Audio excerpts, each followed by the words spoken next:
నిజాం నవాబులకు వ్యతిరేకంగా సాయుధ రైతాంగ పోరాటాన్ని నిర్మించి ఆనాడు 4,000 మంది ఎర్ర జెండా వీరులు నేల కొరుగుతేనే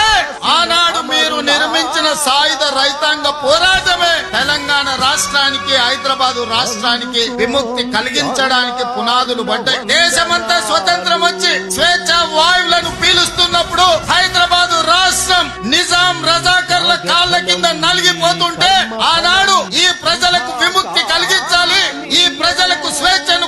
ప్రసాదించాలి అని మొట్టమొదటి ప్రధానమంత్రి పండిత్ జవహర్లాల్ నెహ్రూ గారు సర్దార్ వల్లభాయ్ పటేల్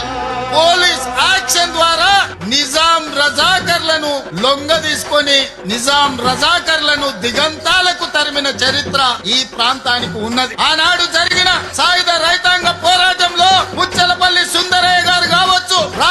చెండంలేని రాజేశ్వరరావు గారు కావచ్చు, అలా చెప్పుకుంటూ వెళ్తే ఆ తర్వాత చంద్ర రాజేశ్వరరావు గారుతో పాటు ఆనాడు ఈ ప్రాంతానికి సంబంధించి స్వతంత్రం వచ్చిన తర్వాత కూడా భారత కమ్యూనిస్టు పార్టీ తరఫున పోరాటం చేసిన నల్లమల గిరిప్రసాద్ గారు, అదే విధంగా శేషగిరిరావు గారు ఈ ప్రాంతం నుంచి ప్రాతినిధ్యం వహించారు. ఈ రోజు ఈ వేదిక మీద పువ్వాడ నాగేశ్వరరావు గారు కూడా ఉన్నారు. ఆనాడు సిపిఐ ఉద్యమాలలో పాల్గొన్న